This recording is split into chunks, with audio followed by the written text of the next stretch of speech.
أعوذ بالله من الشيطان الرجيم.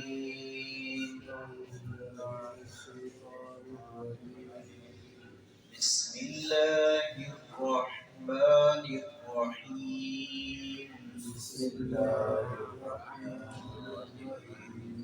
واقصد في مشيك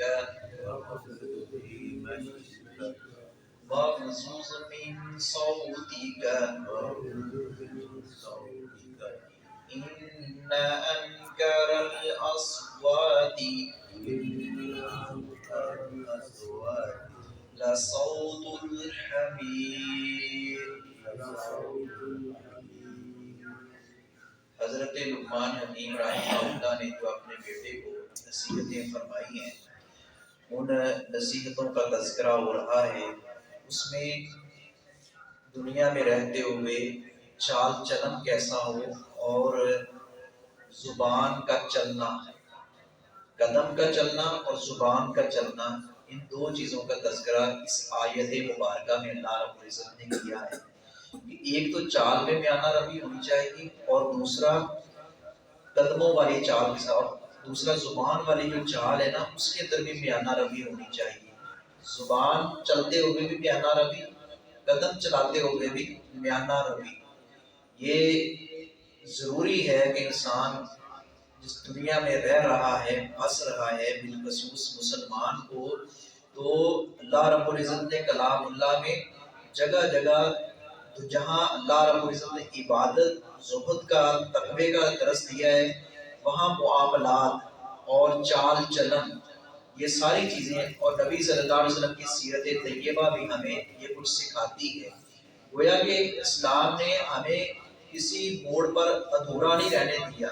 اسلام ایک مکمل ضابطہ حیات کا نام ہے، جہاں اسلام عبادات کے طور اطوار بتاتا ہے، اسی طرح اخلاقیات، معاملات اور اس میں خوبصورتی لانا، یہ بھی اسلام ہمیں سکھاتا ہے۔ اب چال چلن میں میانہ روی، کہ بندہ بالکل ایک تو اکڑ کر بھی نہ چلے، تکبر کا اظہار بھی نہ کرے، اور دوسرے نمبر پر مریل چال بھی نہ چلے۔ مریل چال بھی نہ چلے کہ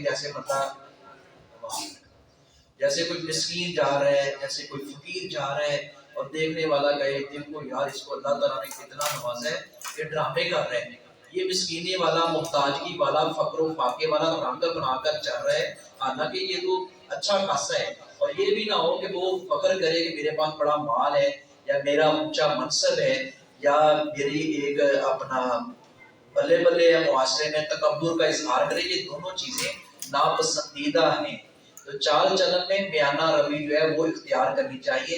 یوں بھی قرآن کریم میں اللہ رب العزت فرماتے ہیں یمشون علی الارض ہونا، کہ اللہ رب العزت کی زمین پر چلنا ہے عاجزی کے ساتھ، انکساری کے ساتھ، اور اس کے اندر اپنا تکبر کا اظہار نہ ہو۔ دوسرے نمبر پر زبان چلانی ہے، آواز جو ہے وہ پست رکھنی ہے۔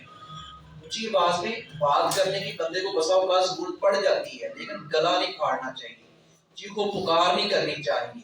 اونچی آواز کر سکتے ہیں جب ضرورت ہو، تیز چل سکتے ہیں جب ضرورت ہو، لیکن اس کے اندر فخر بھی نہ ہو، میں نے عرض کیا مریل چال بھی نہ ہو۔ گفتگو کرتے ہوئے جو ہے اونچی آواز جب ضرورت ہو تو اونچی آواز بندے کو کرنی پڑ جاتی ہے، کسی کو تھوڑا سا اونچا سنتا ہے، یا محفل یا مجلس بڑی ہے اس میں آواز پہنچانے کے لیے، لیکن چیخو پکار والا انداز اپنانا، اس کو گدھے کی آواز سے تشبیہ دی گئی ہے۔ ان انکر الاصوات لصوت الحمیر، بدترین آواز گدھے کی آواز ہے۔ اسی لیے تو اپنا نبی صلی اللہ علیہ وسلم نے یہ اونگ لیتے ہوئے بھی آپ نے فرمایا اس کو روکنے کو، جمائی کو کوشش کرو، اور ساتھ کیا پڑھو اعوذ باللہ، اللہ رب العزت سے پناہ مانگو شیطان بدبو سے بچنے کے لیے کہ اللہ رب العزت بچا لے۔ بعض لوگ اونگ لیتے ہوئے منہ کھول لیتے ہیں، نہ آگے ہاتھ رکھتے ہیں اور اونچی آواز سے آ کرتے ہیں، یہ شیطان کو پسندیدہ ہے اور رحمان کو ناپسند ہے۔ تو تحفظ پڑھنی چاہیے، اعوذ باللہ پڑھنے چاہیے۔ تو ہمیں چاہیے کہ ہم ان چیزوں کا اہتمام کریں۔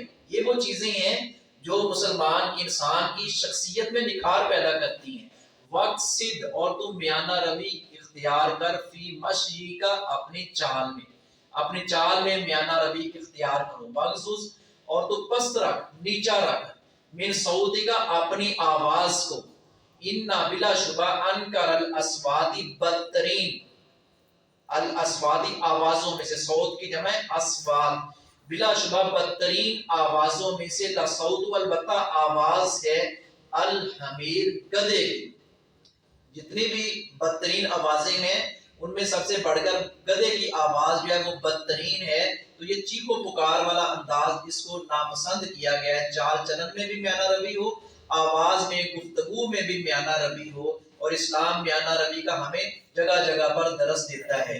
خرچ کرنے کے بارے میں بھی میانہ روی کا حکم ہے، عبادت میں بھی میانہ روی، معاملات میں بھی میانہ روی، کھانے پینے میں بھی میانہ روی۔ جب ہم میانہ روی اور اعتدال والا انداز اپنائیں گے، اللہ رب العزت کو یہ پسند بھی ہے، اور نبی صلی اللہ علیہ وسلم کی سیرت ہمیں یہی سکھاتی ہے۔ اس کے کئی ایک فوائد ہیں، جہاں اخروی فوائد ہیں، اس کے دنیاوی فوائد بھی ہیں۔ وما علیہ الا البلاغ۔